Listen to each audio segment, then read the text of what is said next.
Hare Nama, Hare Nama eva kevalam, Kalo nasteva, nasteva, nasteva gatiranyata.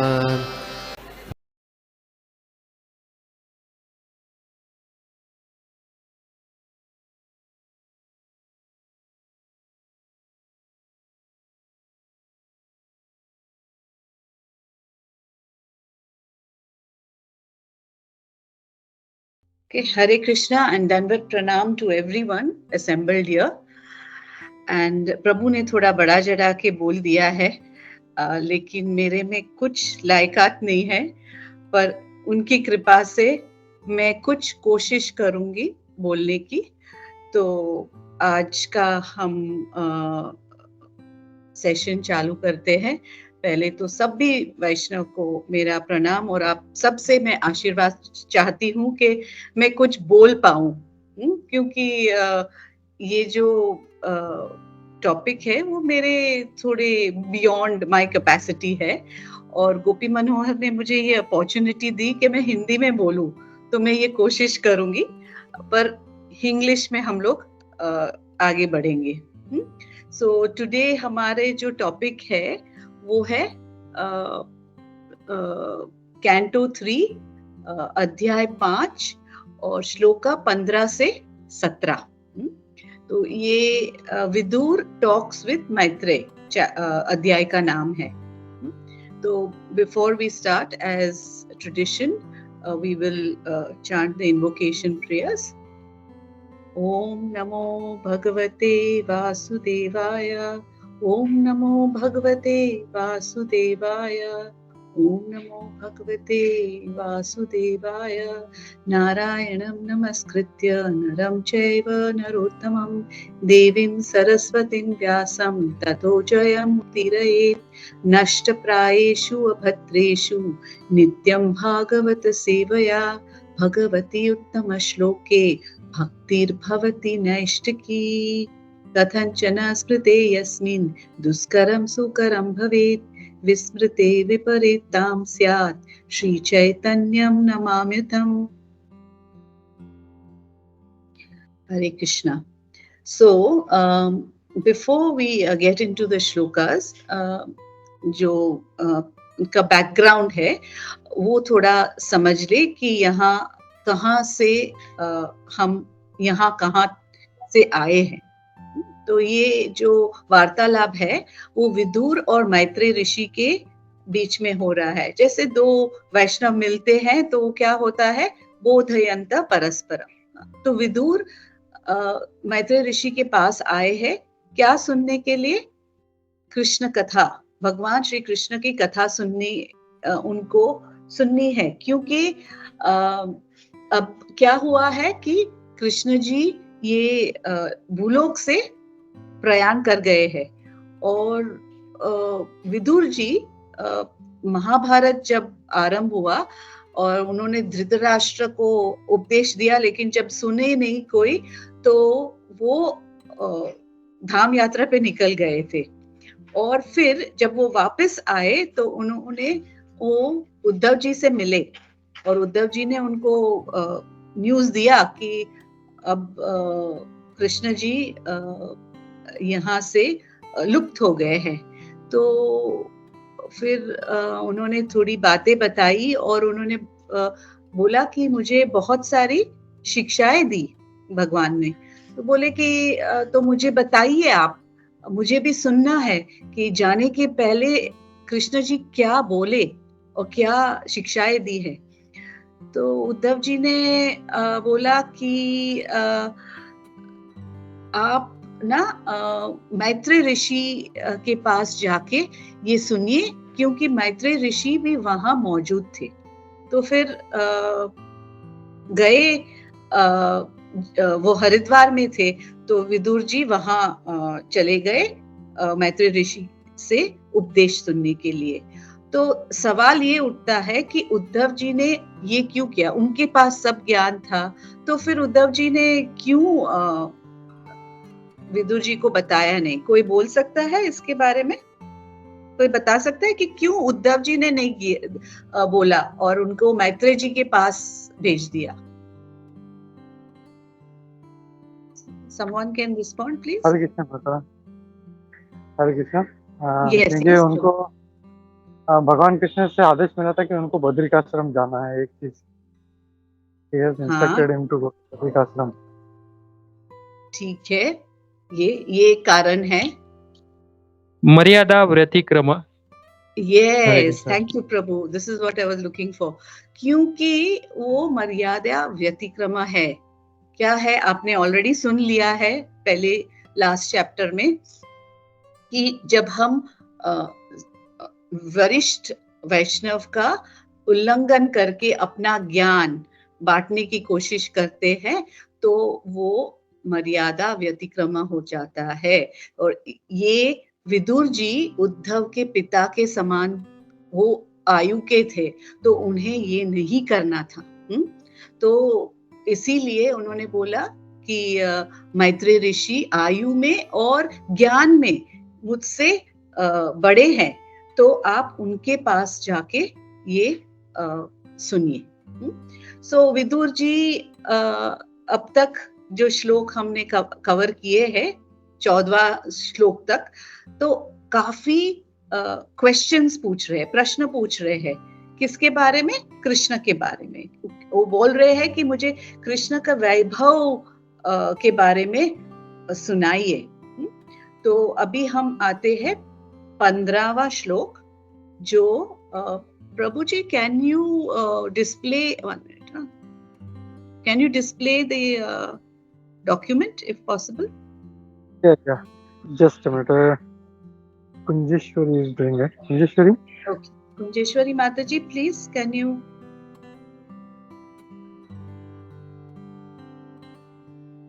So सब श्लोक देख सकते हैं।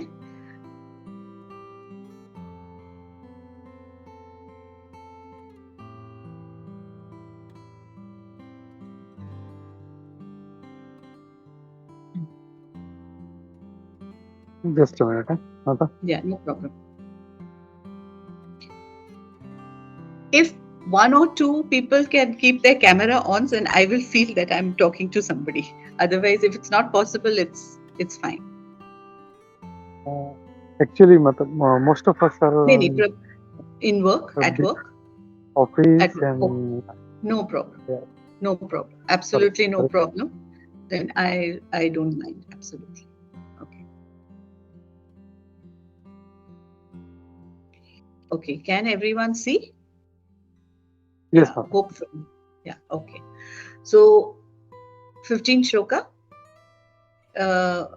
अध्याय का नाम है मैत्रेय से विदुर की वार्ता।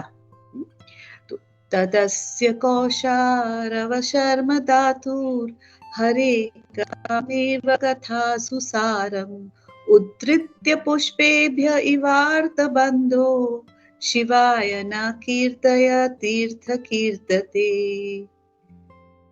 इसका अनुवाद है हिंदी में, हे मैत्रेय, हे दुखियारों के मित्र, एकमात्र भगवान की महिमा सारे जगत के लोगों का कल्याण करने वाली है। अतएव जिस तरह मधुमक्खियां फूलों से मधु एकत्रित करती है, उसी तरह कृपा समस्त कथाओं के सार कृष्ण कथा का वर्णन कीजिए। हिंदी में भी पढ़ लेंगे, इंग्लिश में भी पढ़ लेंगे। O Maitreya, O friend of the distress, the glories of the Supreme Lord can alone do good for people all over the world. Therefore, just as bees collect honey from flowers, kindly describe the essence of all topics, the topics of the Lord. Okay, so यहाँ विदुर क्या अपेक्षा रखते हैं, क्या request है उनकी मैत्रेय ऋषि के लिए?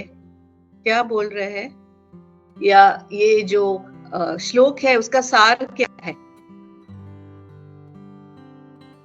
कोई बता सकता है? थोड़ा इंटरैक्टिव होगा, क्योंकि मैं खाली मैं बोलूंगी तो मजा नहीं आएगा।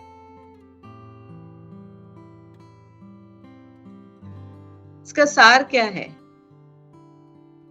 कि वो चाहते हैं कि मैत्रेय ऋषि उनको कृष्ण के बारे में कथा सुनाए, क्योंकि वो कथाएं बोल रहे हैं कि सबसे शुभदायक है, फिर वो क्लेश का नाश करती है और सबके लिए कल्याणकारक है। तो ये जो है वो हमने फर्स्ट कैंटो में भी सुना था, ये सिमिलर रिक्वेस्ट। क्या है, सूत गोस्वामी से सब जो मुनि एकत्रित हुए थे उन्होंने यही बात बोली थी कि हमें आप ये समझाए, आपकी दीर्घायु आपको प्राप्त हुई पर सरलता से हमें समझाए कि आने वाली विधि से हमें समझाए कि अब आपने जन साधारण समग्र एवं परम कल्याण के लिए क्या निश्चय किया है। तो उन्होंने क्या बताया कि हमें कृष्ण कथा सुननी है। और यहाँ भी विदुर यही बोल रहे हैं कि जो सर्वोत्तम है, वो क्या है कि कृष्ण के बारे में लोगों को सुनना है। और उनका भी, विदुर की इच्छा भी यही है कि मुझे खाली वो ही सुनना है। तो विदुर भी, जैसे उनका नाम है विदुर, और वो भी परम वैष्णव है, तो क्यों जाके मैत्रेय ऋषि से सुनना चाहते हैं? क्योंकि उन्होंने स्वयं कृष्ण के मुख से ये कथा सुनी है। और जब एक वैष्णव दूसरे वैष्णव, परम वैष्णव से कथा सुनता है तो क्या होता है, सुख मुखात अमृत द्रव्य संयुतम, जैसे हमने देखा है, वो बहुत बहुत अमृत जैसा हो जाता है। और द्रव्य जो जूस है तो वो हम डाइजेस्ट कर सकते हैं। इस तरह, इसीलिए विदुर आए हैं मैत्रेय ऋषि के पास कृष्ण कथा सुनने के लिए। और दूसरा एक चीज श्लोक में है जो है कि ये जो भक्त है वो कैसे है, मधुमक्खी की जैसे है, और वो खाली जो मधु है उसमें उनका इंटरेस्ट है, दूसरा कुछ नहीं। तो हम लोग श्लोक को जरा देखें विस्तार से। तो क्या बताया है, तदस्य। सो तदस्य किसके तरफ इशारा कर रहे हैं कि जो अब तक मैंने कृष्ण जी के बारे में बोला है, जो प्रीवियस जो श्लोक में बोला है, उसकी तरफ इशारा कर रहे हैं कि किसको बोल रहे हैं ये, कौशारव। कौशारव कौन है, मैत्रेय ऋषि का दूसरा नाम है। और ये जो नाम है वो 17वें श्लोक में भी आता है। तो ये इनका नाम क्यों है, क्योंकि वो कुसरा के बेटे थे, कुसरा और मित्र के पुत्र थे। और दूसरा, ये मैत्रेय का नाम क्यों आया, क्योंकि मैत्रेय का मतलब है वो सबके मित्र है। और दूसरी बड़ी बात है, वो बहुत एलिवेटेड परंपरा में है कि वो पराशर मुनि के शिष्य है, जो व्यास मुनि के पिताजी है। सो तदस्य कौशारव सर्म धातु। अभी सर्म धातु, सर्म का क्या मतलब है, जो हमें शुभता देता है। धातु मीन्स देने वाला, तो शर्म शुभता देता है। क्यों, क्योंकि वो कृष्ण कथा बोलने वाले हैं। और गोपीस क्या कहती है हमें गोपी गीत में, तव कथामृतम तप्त जीवनम कविभिरीडितम कल्मषापहम श्रवण मंगलम श्रीमदाततम भुवि गृह्णन्ति ये भूरिदा जना। जिसका मतलब है कि I'm going to read in English. The nectar of your words and description of your activities are the life and soul for those suffering in this material world. यही बोलेंगे आगे विदुर जी भी. These narrations transmitted by learned sages eradicate one's sinful reaction and bestow good fortune upon those who hear them. These narrations are broadcast all over the world and are filled with spiritual power. The last sentence, certainly those who spread the message of Godhead are most munificent. So वो सबसे दयावान है. Yes, ये जो कथा करते हैं. तो इसीलिए मैत्रेय मुनि को सर्म धातु बताया गया है, जो हमें शुभता देते हैं. और फिर नेक्स्ट लाइन पे आते हैं, हरे कथाम एव, वो खाली हरि कथा के बारे में बोलेंगे ना. और कथा सुसारम, अभी कथा जो है उसका सार निचोड़ है ये कृष्ण कथा. सब ये जो भौतिक जगत है उसमें कितनी बातें हैं और कितने टॉपिक्स है बातें करने के लिए. हम लोग रोज सुनते हैं पॉलिटिक्स के बारे में, क्रिकेट के बारे में, स्पोर्ट्स के बारे में, ये मूवी अच्छा आया है, स्टॉक मार्केट होता है, किसी के भी बारे में हम बातें करते रहते हैं. पर ये सब जो विषय है वो हमारे शरीर के संबंधित है. शरीर को कैसे ध्यान रखना है, मेंटेन करना है, इसके बारे में है. तो पर हम लोग अपने आत्मा के बारे में जो पौष्टिक जिस the food for the soul is only one, और वो है कृष्ण कथा. पर हम उसका ध्यान इतने अच्छे से रखते नहीं है. मैं अपनी बात कर रही हूँ. आप लोग तो रोज सुबह कृष्ण कथा सुनते हैं और बांटते भी है. पर ये हमारा जीवन का लक्ष्य होना चाहिए, क्योंकि जीवन के बाद हमें अपने आत्मा के साथ आगे बढ़ना है.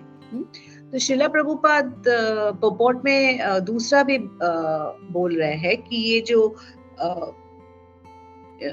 इंद्रिय तृप्ति करने वाले हैं और जो मानसिक चिंतन करने वाले लोग जो है वो कौन है? क्यों? वो है जो भगवान को रिजेक्ट कर दिए हैं. वो है एथियस्ट. भगवान में उनका अस्तित्व नाकार दिया है उन्होंने. और दूसरा है जो भगवान को निराकार समझते हैं. तो भगवान को निराकार समझने वाले और एथियस्ट जो है वो जो निचली गुणा है, पैशन और इग्नोरेंस, उससे वो लोग प्रभावित है. बट भक्त जो है वो खाली कृष्ण कथा सुनने के उत्सुकता रखते हैं. तो अभी मैंने अमेंद्र प्रभु से सुना है कि भक्ति कैसी है. हम एक कपड़े के समान होती है. तो उनके 4 कोने होते हैं. तो एक कोना है नाम, दूसरा लीला, तीसरा धाम और चौथा विग्रह. अगर हम एक कोना भी पकड़ ले और उसे अच्छे से निभाए, परफेक्टली, सटीकता से उसका पालन करे, तो क्या होगा? हम पकड़े और चले तो क्या होगा? पूरा कपड़ा हमारे साथ आ जाएगा. इसी तरह अगर एक भी हमने अच्छे से किया तो भक्ति हमारे जीवन में आ जाएगी. फिर दूसरा जो है उद्धृत्य पुष्पेभ्य एव. तो उसका मतलब क्या है? उद्धृत्य मीन्स वो उपमा दे रहे हैं, उपमा, एनालॉजी दे रहे हैं. क्या? कि ये जो फूल है उसके पास कौन जाता है? ये भंवरे जाते हैं डायरेक्टली। वो लोग जब कोई गार्डन में अगर भंवरा गया तो वो कहाँ जाएंगे? सीधे जो सबसे सुगंधित और मीठा फ्लावर है, पुष्प है, उसके पास जाते हैं। और ऑन द अदर हैंड जो मक्खी है वो क्या करती है? इधर उधर जाती है और कचरे में भी जाती है, कचरा भी उनको आकर्षित करता है। पर जो भक्त है वो भंवरा की तरह है, वो सीधे सीधे और केवल हरि कथा में रुचि रखते हैं। और एक अच्छा लाइन मैंने अभी सुना था कि कैमरा और हम camera and humans if camera and humans do not have focus, then they are bogus or they are useless. So हमारी जो फोकस है वो कृष्ण रहनी चाहिए। एंड जब ये हो जाएगा तो हमें सुनने और बोलने की रुचि अपने आप आ जाएगी। तो नेक्स्ट है आर्थो बंधु, ओ फ्रेंड ऑफ द आर्थो। आर्थो कौन है? आर्थो जो क्लेश और मुश्किल में है, इसको आर्थो बोलते हैं। कहाँ हमने सुना है यहाँ ये शब्द पहले? भगवत गीता में किसी ने सुना है आर्थो? गजेंद्र के लिए। हाँ, गजेंद्र में सुना है। और ये शब्द आर्थो वेरी फेमस श्लोका। आर्थो जिज्ञासुरतार्ति ज्ञानी च भरतर्षभ। यस, सो चतुर्विधा भजन्ति माम, उसमें से एक जो है वो आर्थो है। और आर्थो क्या है? जो कष्ट और पीड़ा में है, तो वो डिस्ट्रेस्ड है। तो ये क्लेश या कष्ट हमारे जीवन में क्यों आता है? क्यों आता है ये? कोई बोल सकता है ये जीवन में क्यों आता है?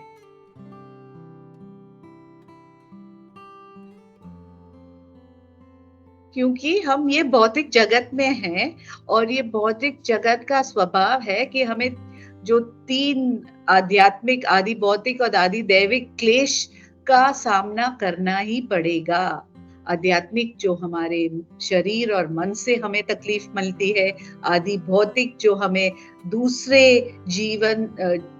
जीवों से मिलती है, और आदि दैविक जो देवी देवता से होती है, जो जैसे अर्थक्वेक्स, फ्लड्स, ये सब होता है। ये तो होना है, आने ही वाला है, क्योंकि हम ये भौतिक जगत में हैं। पर अभी सुना है हमने कि कृष्ण कथा हमें इससे राहत देता है। पर ये राहत क्यों होती है? कैसे होगी? अब मुझे तो समझ में नहीं आता है। अगर आप लोग मुझे बता सकते हैं कि ये अभी मुझे एक मस्कीटो आया और अभी मेरे शरीर से रक्त ले रहा है, तो मुझे तो बहुत पीड़ा हो रही है उससे, तो कृष्ण कथा इसमें कैसे राहत दे सकती है? कोई बता सकता है कृष्ण कथा को क्यों राहतदायक माना गया है? कोई भी बता दीजिए।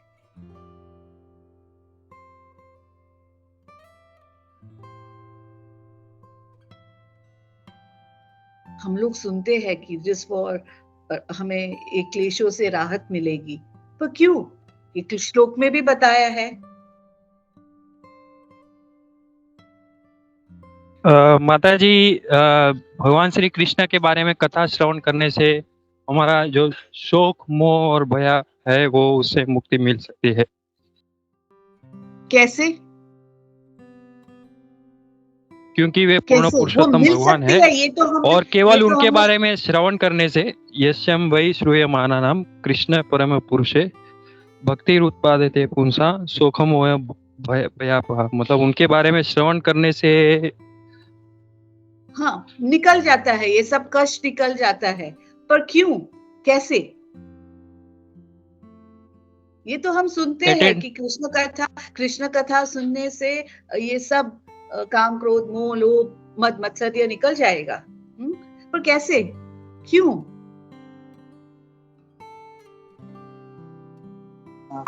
क्योंकि माता जी कृष्ण अटेंटिव हियरिंग करने से। हाँ, वो तो प्रोसेस है। Attentive hearing is the process. क्या होगा? और फिर उसका right? मनन करके और फिर निधि ध्यासम करके अपने में एप्लीकेशन करके। हाँ, एप्लीकेशन करके। पर क्यों ये होता है? क्यों खाली कृष्ण कथा से? अब कोई दूसरा सोल्यूशन भी हो सकता है, भौतिक सोल्यूशन भी हो सकता है, उसके भी मनन करके हमें रिलीफ मिल सकता है। जैसे जो उपाधि है, भौतिक उपाधि है, वो उसके लिए भौतिक सोल्यूशन भी है और होता भी है। चेतो दर्पण मार्जनम माता जी, एक चीज तो वो है, बहुत अच्छा। तो चेतो दर्पण मार्जनम, वो अपने चित्त का, जो उन्होंने भी सेम थिंग बोला कि काम, क्रोध, मोह, लोभ का सफाया करता है अपने चित्त से। ठीक है, ये जो है हमारी तकलीफ है, वो क्यों आती है हमें? क्यों आती हमारे है? गत कर्म की वजह से, पुराने जो कर्म है उसकी वजह से, हमारे कर्म से। ठीक है, तो हमें ये एक्चुअली, ये जो सृष्टि का नियम है ना, उसके बारे में वो हमें रिमाइंड करते हैं। कृष्ण की कथा जो है वो रिमाइंड करते हैं कि कृष्ण का हाथ है, सबके पीछे कृष्ण का हाथ है। ये जो सिस्टम है कि हमें कर्म का जो किया है उसका भुगतना पड़ेगा, ये भी कृष्ण का दिया हुआ है। तो हमें रिमाइंड करता है कि सबके पीछे कृष्ण का हाथ है, और इसीलिए हम उसको सहने की शक्ति आ जाती है हमें। वो चला नहीं जाता है, राहत मिलती है हमें खाली। फिर वो हमें खुशी देते हैं। जब हमें खुशी आती है तो हमारे जो दुख है वो it seems small and it relieves us from our distress. आप सब मेरे साथ हो?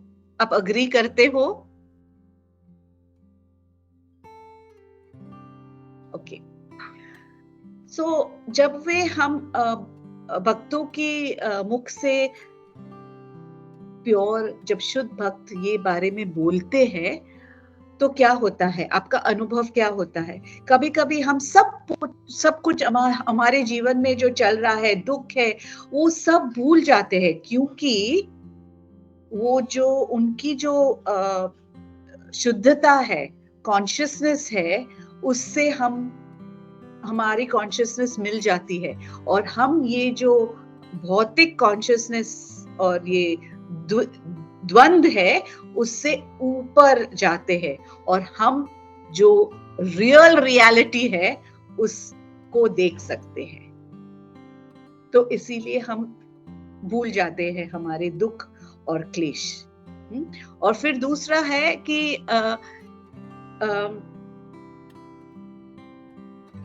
ये जो है कृष्ण कथा, बिकॉज ये सब जो होता है तो वो हमारे लिए एक कवच हो जाता है, क्योंकि हमारी चेतना जो है, हमारा मन, बुद्धि, जैसे आप लोग ने बोला, मन, बुद्धि, इंटेलिजेंस, ये सब स्पिरिचुअल हो जाता है, आध्यात्मिक हो जाता है। एंड जब ये कब होता है? जब हम कृष्ण कथा, कृष्ण भक्त के साथ संपर्क में रहे।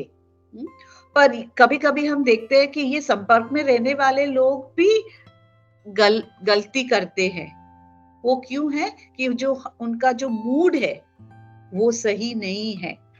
वो उनका मूड, हमारा जो भी सेवा कर रहे हैं, हमारा मूड क्या रहना चाहिए कि हम दास्य भाव में ये करना है। भगवान का हम दास है, हमारे गुरु के दास है, और हमें जैसे बच्चा होता है ना, जिसको पता नहीं है और वो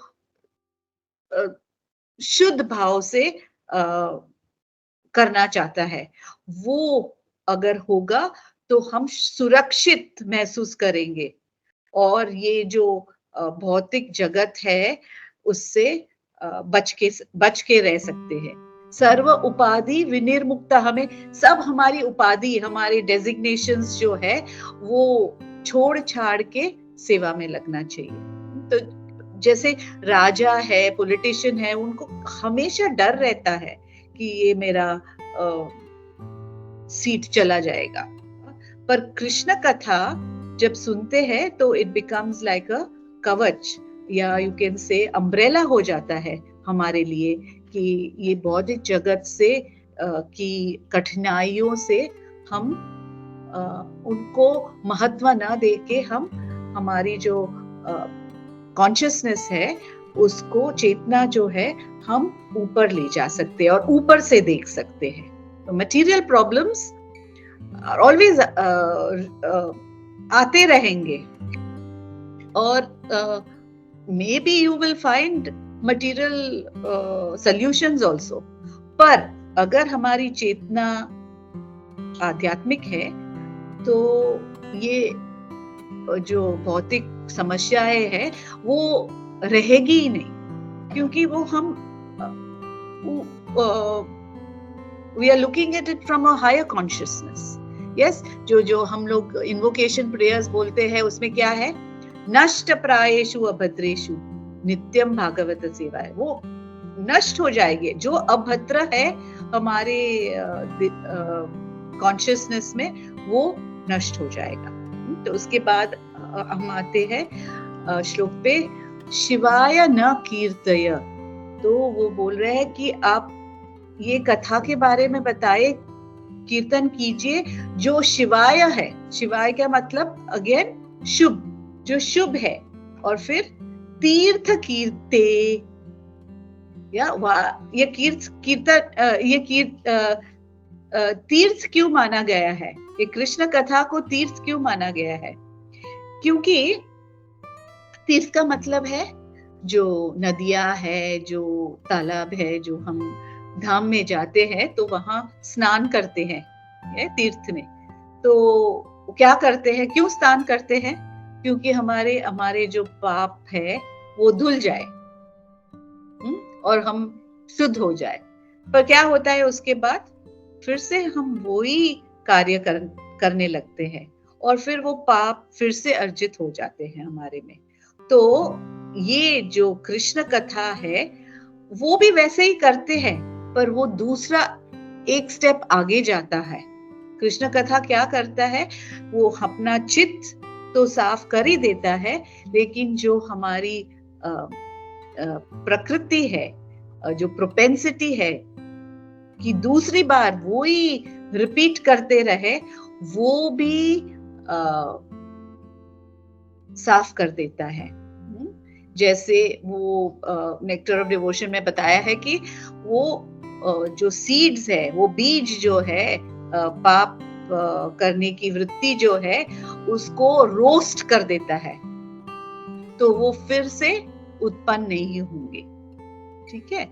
सो जो भगवान जो भक्त के हार्ट में रहते हैं, तो अगर जहां भगवान रहते हैं उसको क्या बोलते हैं, धाम।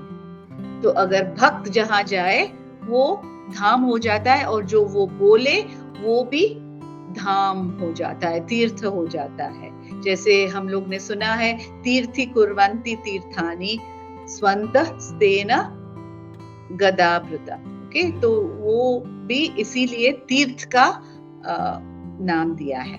ठीक है। फिर अभी हम श्लोका नंबर 16 में जाएंगे। सविश्व जन्म स्थिति संयार्थे कृता वतार प्रगहित शक्ति चकार कर्मण्यप्ति पुरुषाणि यानीश्वर कीर्तयतानि मह्यम्। कृपया उन परम नियंता भगवान के समस्त अतिमानवीय दिव्य कर्मों का कीर्तन करे, जिन्होंने विराट सृष्टि के प्राकट्य तथा पालन के लिए समस्त शक्ति से समन्वित होकर अवतार लेना स्वीकार किया है। इंग्लिश में है, kindly chant all those super human transcendental activities of the Supreme Controller, the personality of Godhead, who accepted incarnations fully equipped with all potency for the full manifestation and maintenance of this cosmic creation. तो यहाँ किसके बारे में बात हो रही है? श्लोका में देखें तो अति पुरुषानी, तो किसके बारे में बात हो रही है? पुरुष इनकारनेशंस के अवतार, पुरुष अवतार के बारे में हो रही है। तो और क्या बोल रहे हैं? सुपर अमानवीय, जो मानव से परे है, उसके बारे में मुझे बताइए, विदुर जी बोल रहे हैं। तो विदुर जी अभी तक तो बोल रहे थे कि कृष्ण कथा बताइए, कृष्ण कथा बताइए। अभी वो मैत्रेय जी से पूछ रहे हैं कि मुझे पुरुष अवतार के बारे में बताइए, क्यों? एक्चुअली विदुर जी इतने भावुक हो गए हैं और अभिभूत हो गए हैं कि वो मान नहीं रहे हैं कि कृष्ण इस भौतिक जगत से प्रयाण कर गए हैं, और उनके लिए ये बहुत असहनीय हो गया है। सो इसीलिए वो अभी कृष्ण का नाम, कृष्ण के बारे में बोलना और सुनना उनके लिए बहुत मुश्किल है। इसीलिए वो अभी जानना चाहते हैं पुरुष अवतार के बारे में। तो श्रीला प्रभुपाद ये भी बताते हैं कि वो मैत्रेय कंफ्यूज्ड है, मैत्रेय ऋषि कंफ्यूज्ड है कि मुझे किसके बारे में बात करनी है, कितनी लीलाएं हैं कृष्ण के बारे में। तो उनको भी बोल रहे हैं कि मुझे पुरुष अवतार के बारे में पहले बताइए।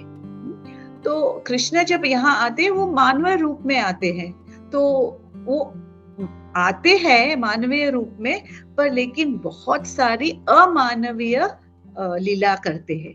जैसे गोवर्धन को उठाते हैं, कितने असुरों को मारते हैं, वो यमला अर्जुन जाड़ों को गिरा देते हैं। इवन दामोदर लीला में जो उनके बांधने की क्रिया है, तो वो भी दिव्य है, तो वो भी अमानवीय है। तो इस प्रकार वो अपने जिस भक्तों के सामने थोड़ा झलक देते हैं कि मैं इस जगत का नहीं हूं। और वो विदुर जी ये भी दिखाना चाहते हैं कि कृष्ण जी है वो ही ये पुरुष अवतार के स्तोत्र है। जैसे भगवत गीता में बताया गया है, अहम सर्वस्व प्रभवो। तो ये जो जगत है उसका स्रोत और उसका जो पालनहार है वो मैं हूं, और मैं ही इसको चलाता हूं। और पर इसका निर्माण मैंने इसलिए किया है क्योंकि वो मेरे भक्तों की इच्छा थी, और दूसरे जो जीव आत्मा है उनको भोग करने की इच्छा थी, तो वो उनके लिए इसका निर्माण करते हैं। पर हमारी बुद्धि जो है वो बहुत बहुत सीमित है, छोटी है, और ये हम सब ये जो एक्टिविटीज है, लीलाएं हैं और एक्टिविटीज भगवान की है, उसको समझने के लिए बहुत छोटी है। तो इसीलिए बाद आगे विदुर जी उनको ये पुरुष अवतार के बारे में बताते हैं कि क्या है। संक्षेप में हम लोग समझ लेंगे कि कृष्ण स्तोत्र है, उससे कौन होता है, उनका एक्सपेंशन होता है बलराम, और बलराम फिर चतुर्व्यूह में एक्सपैंड होते हैं। उसके बाद नारायण के बाद द्वितीय चतुर्व्यू, और उसके बाद शंकरशन से आते हैं महाविष्णु, गर्भोदक्षाय विष्णु और शिरोदक्षाय विष्णु। और ये महाविष्णु वहीं पे आध्यात्मिक जगत में है, जो बहुत बहुत विशाल है, इतने विशाल है कि वो गर्भ जो कारण ओशन है उसमें सोए हैं, और वो क्या कर रहे हैं? कुछ नहीं, वो निद्रा में है। और वो जब सांस लेते हैं, जब सांस बाहर निकालते हैं, तो उनके शरीर से बिलियंस ऑफ यूनिवर्सेस, ब्रह्मांड बाहर आते हैं। और जब वो सांस अंदर लेते हैं तो वो उनके शरीर में समा जाते हैं। तो ये हमारी सोच के परे है कि इतनी बड़ी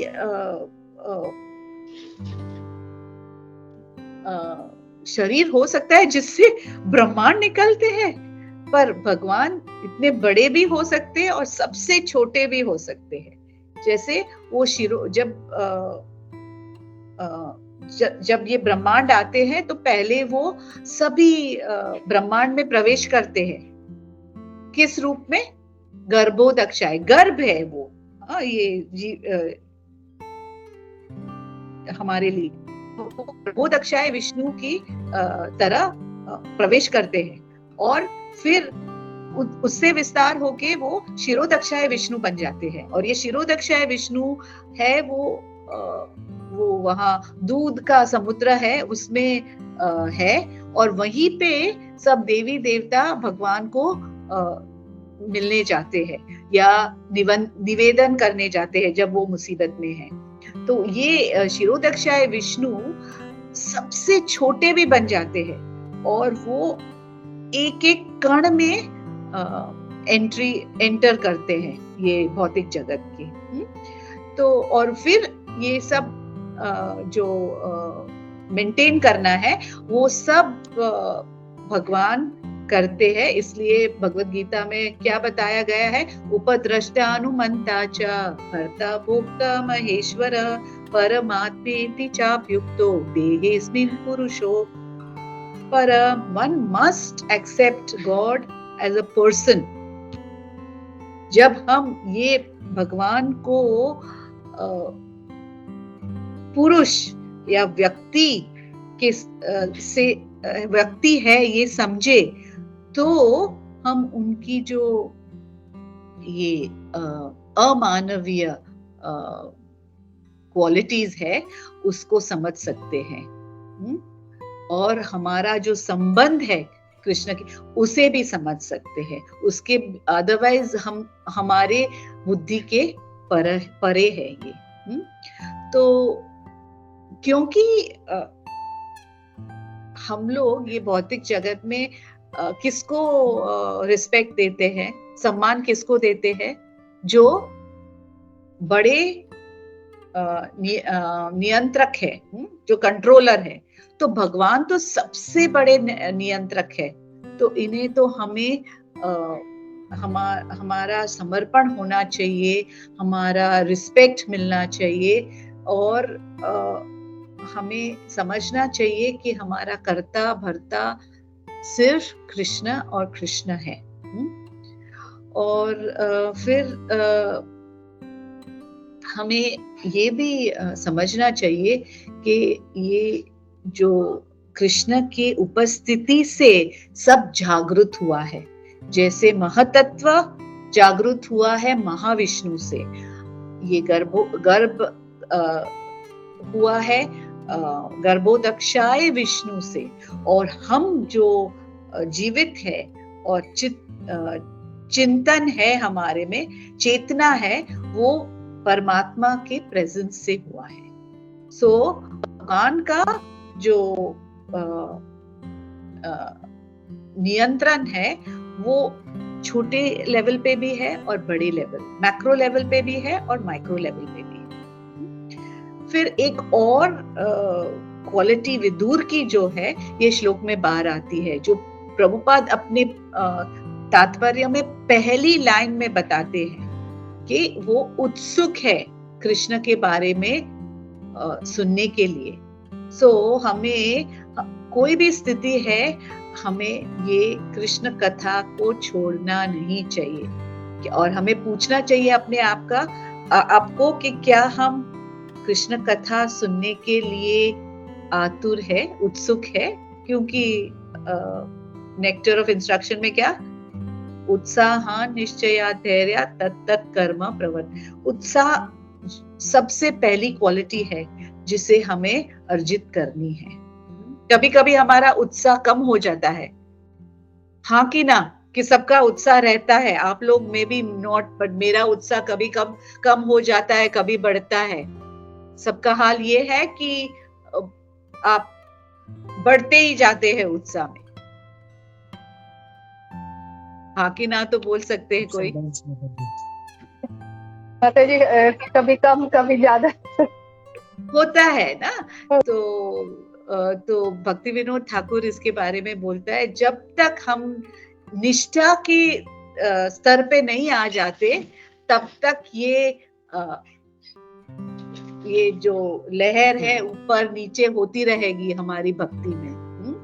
और वो हम पहले उत्साहमयी रहते हैं। जब कृष्ण कॉन्शियसनेस में पहले भक्ति में आते हैं तो हमें ये करना है और ये मैं सबसे शुद्ध भक्त होके रहूंगा और मैं ये पढ़ लूंगा, सब कुछ आ जाता है हमें।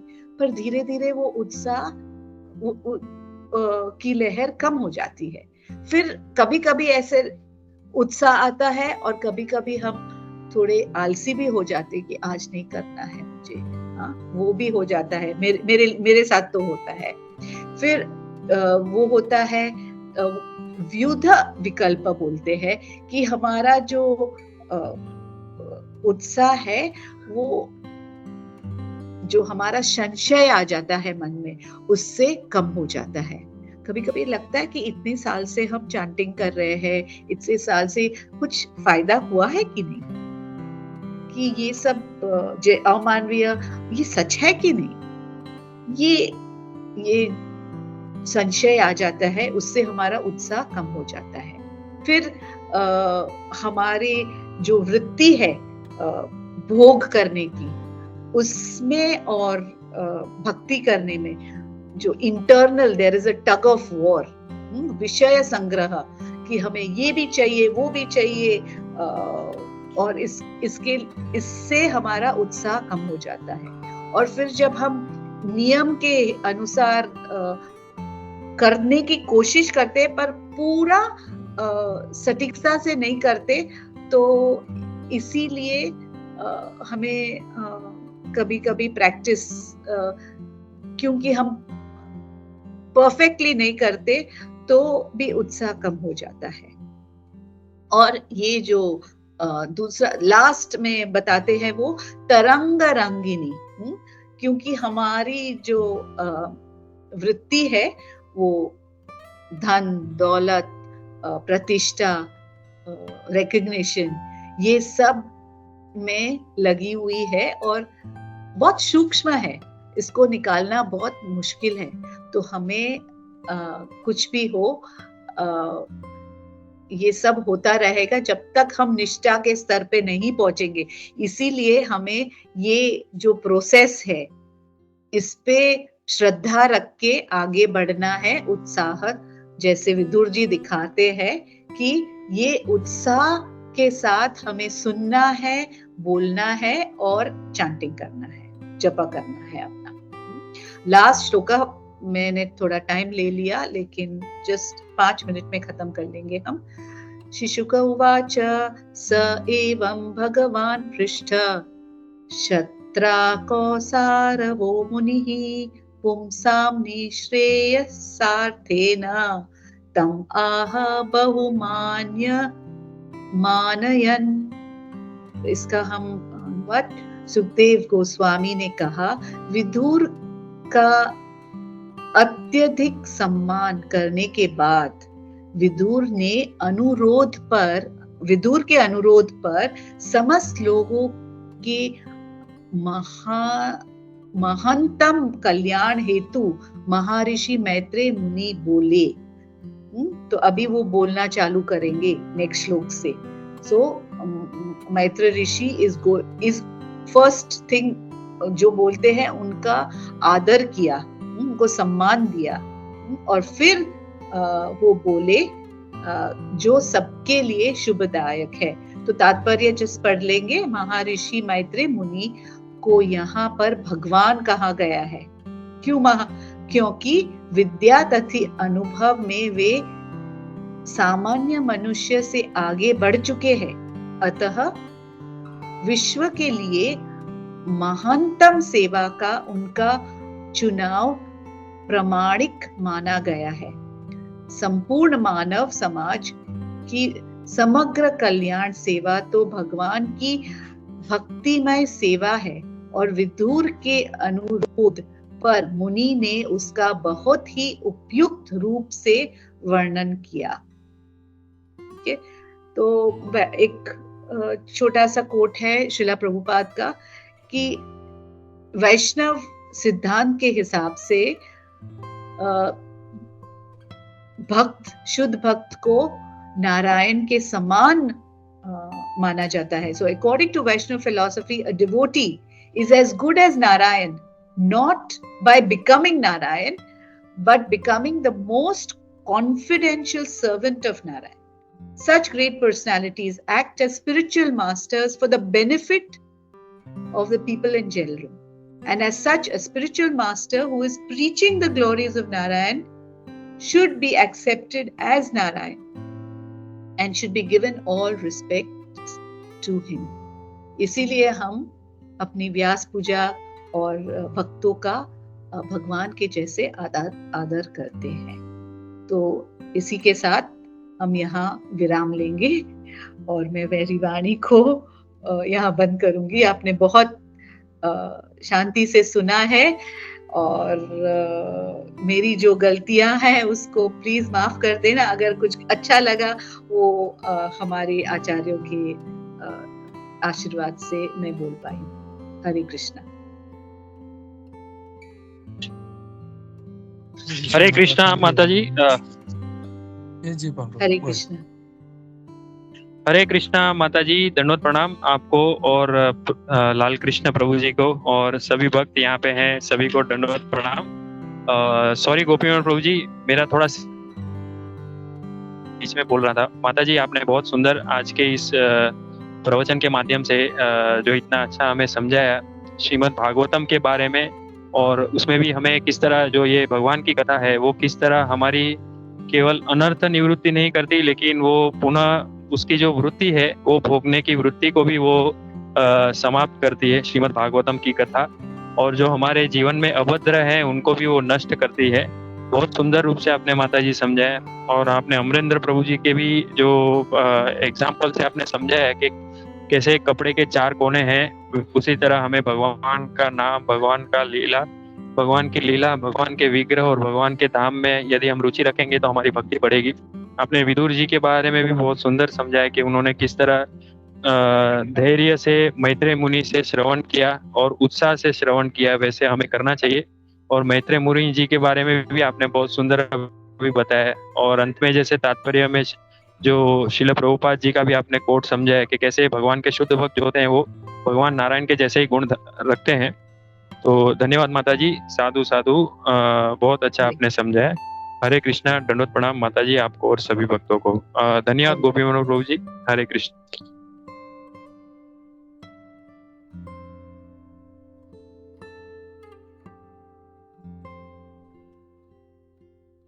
प्रभु हरे कृष्णा माता जी, दंडवत प्रणाम माता जी। Hare Krishna. Thank you so much mata ji, first of all giving us a nice class mata ji. बहुत सारे पॉइंट्स, आई थिंक पता नहीं है कितने पॉइंट्स छूट भी गए, मतलब याद नहीं आ रहे, but sir so many points you mentioned mata ji. So thank you once again for that nice class mata ji.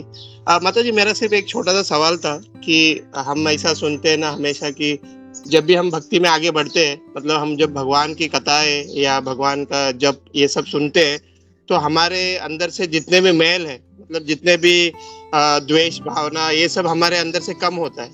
But normally भक्ति में जब आते हैं माता जी, मतलब इनिशियली हम लोग इतना सुन सुन के भी आगे जाकर भी हम वो मतलब वैष्णव अपराध या गलती कर बैठते हैं। बट ऐसा बताया जाता है कि हमारे अंदर से वो मैल निकल रहा है, but still we are doing the mistake.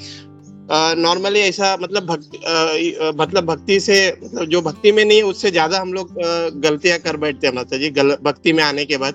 So why it's happen, मतलब इतने सालों से सुनने के बाद भी हम मतलब फिर से वही गलती हो रही है। सो इज देयर एनी, मतलब हमारे तरफ से कुछ मिस्टेक हो रहा है, मतलब हम भगवान के बारे में सही नहीं सुन पा रहे, या व्हाई इट्स हैपनिंग माता जी? ओके प्रभु, मैंने इसके बारे में बहुत अच्छा प्रश्न है कि इसके बारे में मैंने टच किया था अभी मैं जब बोल रही थी। दो चीज है। पहले तो जब हम भक्ति में आते हैं तभी पहले तो हम भक्तों के साथ थे ही नहीं, और भक्ति में आते हैं इसलिए अपराध होता है। जो ये हमारी जो टेंडेंसी है किसी और जीवात्मा को हानि पहुंचाने की, मींस इंसल्ट करने की, या वो हमारे में है। पर जब ये भक्तों के संग में आते हैं वो वृत्ति चलनी नहीं जाएगी। I will try to answer in English. Is it okay with you, Prabhu? So, yeah. हम लोग जब भक्त के संग में आते हैं तब the tendency which we had in the material world and in this world remains with us yet. Okay, it remains, it doesn't go. But the biggest advantage is that you become conscious, or when you are conscious you can correct yourself. So you have to consciously correct yourself. This tendencies, it's not an unconscious effort. Krishna भक्ति और ये जो सफाई का जो process है, it's not an unconscious process. It is a very conscious process, and therefore we have to be very consciously going ahead. और दूसरा है, हमें जो ये consciousness क्या डेवलप करनी है कि हम भोक्ता नहीं है, हम सेवा के लिए यहाँ आए हैं।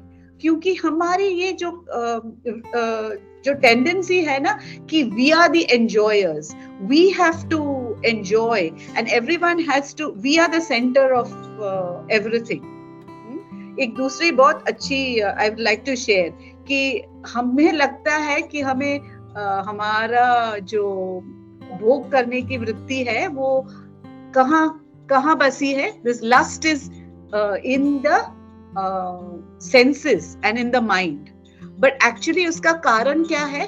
हमारा अहम। कि बुद्धि डिसीजन लेगी कि ये मुझे करना है, क्योंकि अहम ने बोला कि मेरे लिए करना है, तो बुद्धि ऐसा डिसीजन लेगी कि अहम के फेवर में होगा।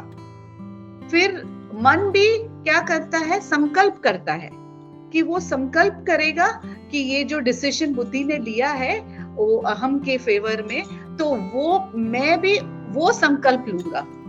और तीसरा जो है वो चिंतन करने लगते हैं। ये जो बुद्धि और मन ने किया है उसके बारे में चिंतन करते रहते हैं, और उसके बहुत सूक्ष्म है ये। और इसीलिए हम लोग ये पाथ जो है वो उस प्योरिफिकेशन इतना जल्दी नहीं आने वाला है।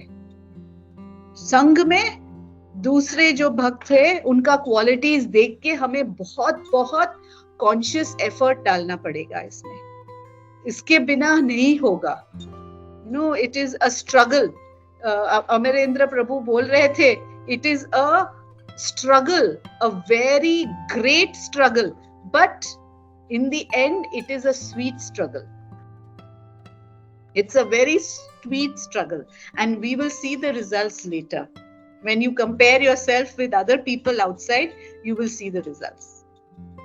Okay, Prabhu, I hope I have answered your question or given you some direction. Thank you. If anyone else wants to add in this, please do so. Thank you so much, माताजी। मतलब माताजी हमें मतलब दूसरे भक्तों का qualities जो है वो हमें मतलब उनसे हमको सीखना है माता जी, correct, as you said the answer. yes, but वो बहुत कॉन्शियस रहना पड़ेगा.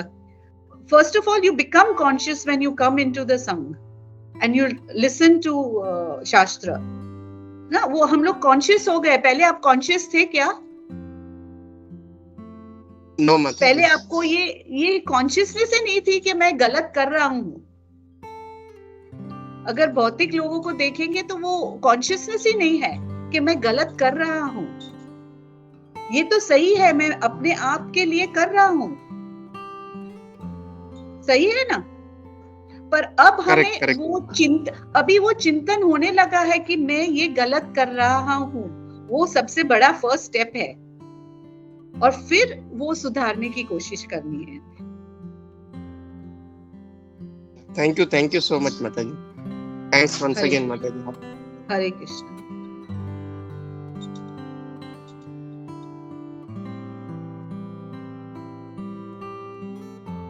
Anyone else wants, Gopi Manohar Prabhu wants to add anything to this answer? Please do so, Prabhu.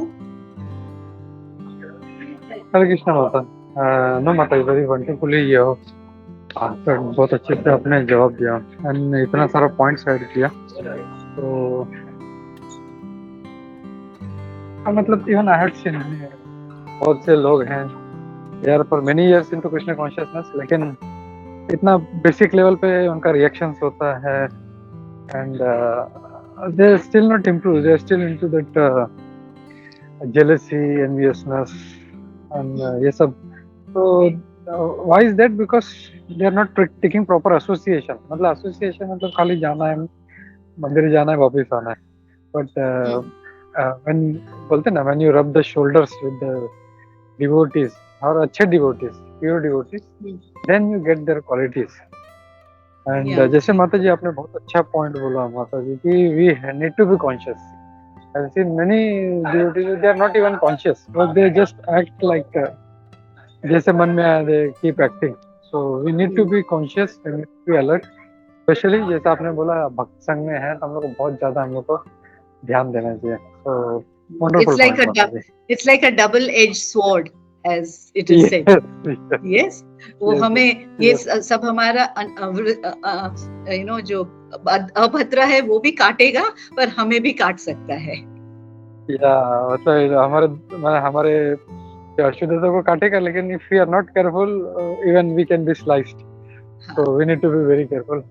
And एक चीज just wanted to say, जैसे जैसे लोग senior होते जाते हैं, they grow into Krishna consciousness. ऐसा लगता है कि हमको 3 साल हो गए, 4 साल हो गए, 10 साल हो गए.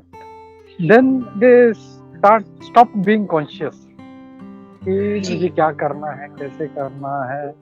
And because of that, they become very impersonal to others. And because of that impersonalism, they can start hurting. They don't feel मैं क्या कैसे behave कर रहा हूँ and what is the effect on the others. And then someday we do some Vaishnava अपराध and सट करके मतलब we are just out. तो जो मर्सी है वो चली जाती है. Yes. वो मर्सी जो हमें मिल रही थी वो चली जाती है. I can relate to what you are saying, Prabhu. और इसीलिए वो भक्ति विनोद ठाकुर का जो निष्ठा पे आई ही नहीं और ये अपराध हो जाता है ना, उसके बाद very difficult. So consciousness, there is a Amarendra Prabhu was speaking about it, because just now we had a 7-day katha with him on Kunti Stuti. So he said the best way to do it is to keep a personal log. जब हम writing में लिखेंगे जो हुआ है, क्या ये मुझे इम्प्रूव करना है, तो वो थोड़ा ज्यादा कॉन्शियस हो जाएगा कि आज मैंने ये गलती कर दी. हाँ, अगर हम अपनी गलती लिखेंगे तो पक्का हम थोड़ा मोर कॉन्शियस रहेंगे. जैसे otherwise we take it very casually और आगे बढ़ जाते हैं. तो ये एक डायरी मेंटेन करनी या लिखनी। और जब आपको लगे, जब प्रभु जी बोल रहे थे कि अगर आपको लगे कि आपसे कुछ अपराध या गलती हो गई, तुरंत जाके माफी मांग लो और please accept my apologies, I didn't do it on purpose but I didn't mean it, और जो भी है उसका क्लैरिफिकेशन तुरंत का तुरंत देना चाहिए मेरे हिसाब से। Sometimes it's difficult, but when you start doing it, I have realized it's not so difficult. Wonderful point माता। या एक तो जो लॉग मेंटेन करने के लिए कहा है, that's wonderful point by Amarinder को कि या हम से जब कुछ गलती होता है, you need to note down. Yes. Generally I have seen people they don't even realize कि I have done some mistake. और Yes. जितना फिलोसफी है, जितना प्रिंसिपल्स है, इट इज फॉर अदर्स, मेरे लिए नहीं है। That is the Yes. Thinking and that's why अरे ये तो इनके लिए, ये तो इनके लिए, ये इनके लिए, लेकिन अपना मिस्टेक कभी नहीं दिखता, उनको दूसरों का ही मिस्टेक दिखता है। But a person will improve only when he starts seeing others good qualities and our mistakes then only. But जब वो हमेशा मैं तो अच्छा हूँ, मैं I am good and then others are wrong, then it becomes वो कभी भक्त कभी आगे नहीं बढ़ सकता जीवन में। It's a big hindrance for him. Yes. Hare Krishna. That's why Krishna ji बोलते हैं ज्ञान दीपेन भास्वता। जब वो ज्ञान का दीप हमारे दिलों में प्रकट होगा, तब क्या होगा? पहली चीज क्या दिखेगी? कोई बोल सकता है पहली चीज क्या दिखेगी? Humility मतलब नहीं दिखेगी, जो लाइट आ जाती है ना, ज्ञान दीप। Okay. दीप आ जाता है तो हमें लाइट हो जाती है। तो पहली चीज क्या दिखती है? पहली चीज दिखती है हमारे खुद के अवगुण, क्योंकि अंदर है। और हमारे अवगुण जब दिखने लगे, तब समझना है कि थोड़ा हम आगे बढ़े हैं। तो जैसे प्रभु जी बोल रहे थे कि मुझे लगता है कि मैं कर रहा हूं ये गलती, तो वो अच्छी बात है। You have become conscious of your constraints, of your faults, और यही दिखता है भक्ति के मार्ग में। पहली चीज ये दिखती है। हरे Krishna. wonderful point Mata. Thank you Mata for such a nice answer. Thank you Sarudev for instigating this point. Thank you very much. Hare Krishna. Yes. Thank you. Questions are always, as Vidur ji is asking questions, these questions are also nice. Yeah. Sanatan Prabhu ji, Hare Krishna. हरे कृष्णा, दंडवत प्रणाम माता जी। बहुत बढ़िया class था। और मतलब आप जब भी आते हो तो इतना बड़ा चर्निंग होते ही रहता है माता जी। माता जी आपने भी ये जो, मेरा भी एक सवाल था थोड़ा डिफरेंट लाइन पे। अभी आपने जब वो जो उत्पत्ति के बारे में बताया था, कारणोदकशाही विष्णु के बारे में, तो हम जानते हैं मतलब उसकी मैग्नेनिमिटी वी कैन अंडरस्टैंड कि उसके पोर से ब्रह्मांड निकलते। But the same Karanodakashayi Vishnu is actually resting in Karanodakashayi Sagar, so we can just make out Karanodakashayi Sagar will be so large. Massive, and और फिर ये सागर है who has actually prepared that, मतलब कारणोदकशाही Vishnu is resting in कारणोदकशाही Sagar, so कारणोदकशाही Sagar is created by whom? तो वो थोड़ा सा actually काफी जगह पे बोला गया है कि जो विरजा नदी है वो ही कारणोदकशाही सागर है। इतना मुझे पता है कि वही। तो विरजा नदी आप कथा है ना कि विरजा एक गोपी थी, और वो जब राधा रानी आई, मुझे I'll just tell you in brief, Radha Rani जब कृष्णा ये गोपी के साथ थे, तो फिर वो जब राधा रानी वहां आई तो वो तुरंत ये नदी बन गई, विरजा रिवर, और वही गोलोक में और वैकुंठ में बह रही है। Anyone else has another answer for this? Hare Krishna. No, Mataji, your reference must be correct, Mataji. I have never heard this point. So thank you for sharing, first of all. And also we can see initially Lord Krishna is at his desire all this is coming. So material creation is done by Brahmaji and Vishnu. But before that, Lord Krishna is he has his Goloka eternally. And when वहाँ के devotees जब देखते हैं कि एनवीएसनेस आ जाता है तो भगवान बोलते हैं ठीक है, okay you go, and then he creates them and he starts sending them, and then because of that desire then Brahma has to come, Vishnu has to come, फिर वो रचना, and then their karma everything then starts. तो जी, पर ये जो कारणोदक्षाय विष्णु है वो वैकुंठ के पास है. तो इस उनके प्रश्न का है कि वो आध्यात्मिक जगत है, तो जो भी है वहाँ आध्यात्मिक है, पर महातत्व में जो है वो मटेरियल एलिमेंट्स है खाली. तो वो एलिमेंट्स एक्टिवेट करने के लिए इट इज महाविष्णु की ग्लांस से वो एक्टिवेट हो जाते हैं. No, my point was because of that desire, creation is already started. Yeah, so true. भगवान creation करके रखते हैं because it's an eternal spiritual world, so all these things are there. And then at some point, then Viraja Gopi becomes Viraja river. Then there is bifurcation, spiritual world and material world, and then whatever further creation goes on. Thank you, Mataji, Gopi Manor Prabhuji, Kunjeshwari Mataji. Thank you all for your answers. Hare Krishna, Dandat Pranam. Yes, Mataji. I think और किसी का प्रश्न नहीं है. And thank you for a wonderful journey, Mataji. Mataji first time I है हमारे साथ, and हम लोग उनसे रिक्वेस्ट करते हैं कि प्लीज कमिंग ऐसे आते रहिए. और प्रभु जी जो है Lal Krishna Prabhu, is also very good devotee, तो हम उनसे भी सुनना चाहेंगे कभी, तो उनको भी हम लोग इनवाइट करेंगे, लाल कृष्ण प्रभु जी को भी. तो thank you very much mata. Stop here. Hare Krishna. Hare Krishna. वांछा कल्पतरुभ्यश्च कृपा सिन्धुभ्यैव च पतितानां पावनेभ्यो वैष्णवेभ्यो नमो नमः. हरे कृष्णा. हरे कृष्णा. हरे कृष्णा.